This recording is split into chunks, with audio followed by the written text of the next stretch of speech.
আসসালামু আলাইকুম। সবাই ভালো আছেন? সবার মন কি খুশি খুশি না এখন? বাংলাদেশ শ্রীলঙ্কার যে ম্যাচটা এত টান টান উত্তেজনাপূর্ণ হয়েছে, বলার অপেক্ষায় রাখে না। ম্যাচটা আমরা খুব লাস্ট মোমেন্টে এসে আমরা জিতেছি আর কি।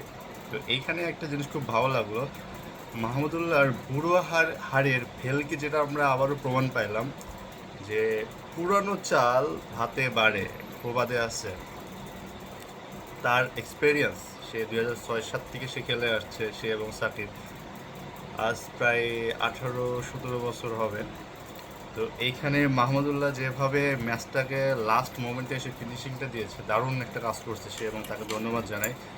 আর বাংলাদেশে যে সকল প্লেয়ার রয়েছে প্রথম সারির দিকে, লাইক শূন্য সরকার, তারপরে লালা কুমার দাস, তারপরে শান্ত রহমান পাপন, এই প্রথম তিনজন ব্যক্তিকে টোয়েন্টি থেকে আউট করে দেওয়া উচিত। তাদেরকে টেস্ট অথবা অন্য কোনো ম্যাচে তাদেরকে খেলতে দেওয়া উচিত। আর শূন্য সরকার তো টিমে অন্তর্ভুক্ত করাই উচিত না। এতগুলো মানুষ এত সুযোগ পায় না। আপনি বিজয়কে একটা সিরিজ সুযোগ দিলেন, পরে তাকে হারাই গেলেন, তাকে আর কোনো নিলেন না। আবার কোনো একটা প্লেয়ার আছে আফিফ, তাকেও আপনি আর নিচ্ছেন না। সো আমাদের টিমের মধ্যে যে স্পিরিটটা, এই স্পিরিটটা কিন্তু নেই। একটা জিনিস খুব অড লাগে যে আমি প্লেয়ার হয়ে যদি টানা 3-4 ম্যাচ খারাপ পারফর্ম করি, আমার উপর কোনো প্রেশার পড়ে না।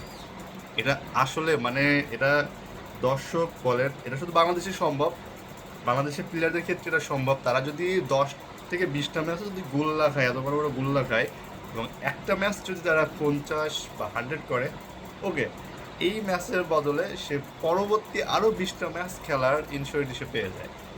কিন্তু এই সেম জিনিস আপনি ইন্ডিয়া পাকিস্তানের ক্ষেত্রে দেখেন, অস্ট্রেলিয়া ইংল্যান্ডের ক্ষেত্রে দেখেন, হবে না কিন্তু।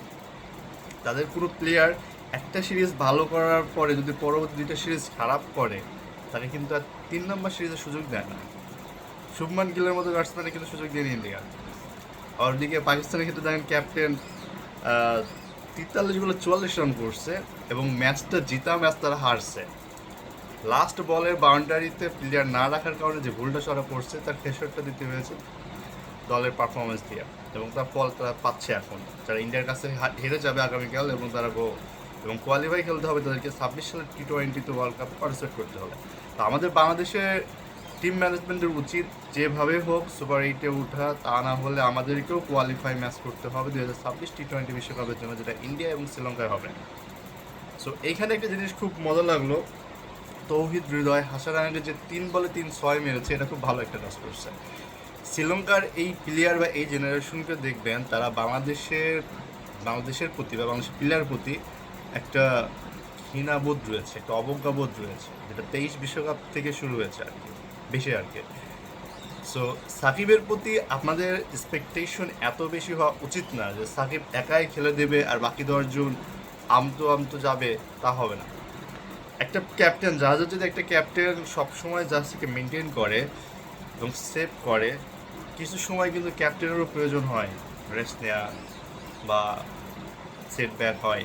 তো এই গ্যাপটাতে মাহমুদুল্লাহর মতো কেউ কেউ বা অন্য কোনো প্লেয়ার এই দায়িত্বটা নিতে হয়।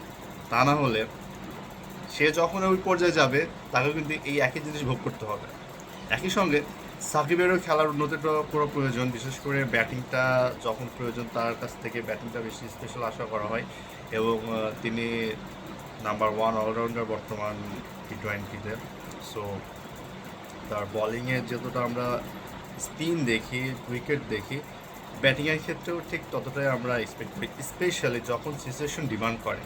বর্তমান T20-র এই যুগে আপনাকে অবস্থান বুঝে যদি ক্রিকেট না খেলেন, তাহলে আপনার টিম কাঙ্ক্ষিত ফলাফল পাবে না। লাস্ট ম্যাচ ইউএসএ ঠিক এই এক ট্রিক্সটা কাজে লাগিয়েছে, যেখানে 4টা মেইন পেস বলারকে তারা ফেস করে পুরো ম্যাচটাকে কিন্তু তারা নিয়ন্ত্রণে রাখছিল।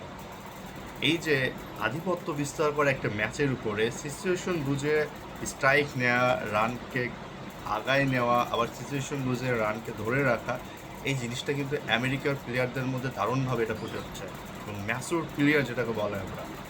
সো আমাদের প্রতিপক্ষ শ্রীলঙ্কার প্রতি আমাদের সম্মান রয়েছে, তারা অবশ্যই ভালো করেছে এবং ভালো বল করেছে। হয়তো তারা 10 থেকে 15টা রান করতে পারলে কিন্তু ম্যাচটা তাদের হয়ে যেত। কিন্তু এখানে আমাদের চিন্তার বিষয় যে 124 রান করতে যদি আমাদের এই পরিমাণ ঘাম ঝরতে হয়, তাহলে 140-50 রান যদি কোনো প্রতিপক্ষ আমাদের করে, নেক্সটে নেপাল রয়েছে, সো আমাদের অবস্থান কোথায় গিয়ে দাঁড়াবে একবার কল্পনা করা উচিত। খুবই ভালো করেছে আমাদের তৌহিদ হৃদয়, মোস্তাফিজুর, সাকিব এবং অবশ্যই যার কথা বললেই নয় মাহমুদুল্লাহ, তাকে আন্তরিকভাবে ধন্যবাদ ম্যাচটাকে বের করে আনার জন্য। বাংলাদেশের প্রতি শুভকামনা থাকলো যেন পরবর্তী ম্যাচটাতে যেন ভালো ফাইট ব্যাক করে। আর হাতুড়ি সিং আর এই প্রথম তিনজন, শূন্য সরকার, শান্ত কুমার পাপুন্দা, আর 3 নম্বর হলেন লিটন অধিকারী, এই তিনজন এবং ফোর্থ পার্সন হলো হাতুড়ি সিং, হ্যামার সিং। এই 4টা মানুষকে টিম থেকে অবিলম্বে স্যাক করে দেওয়াটা খুবই প্রয়োজন। যারা পারফর্ম করতে পারছে না, 10-20 মিনিট খেলার পরও তুমি একটা টিমকে ভালো সূচনা দিতে পারো না, তোমার ওই টিমে থাকার কোনো প্রয়োজন নেই। আশা করি আপনারা আপনাদের টিমকে সাপোর্ট দিবেন এবং ক্রিকেটটাকে বুঝুন, ক্রিকেটটা বুঝে এনজয় করুন।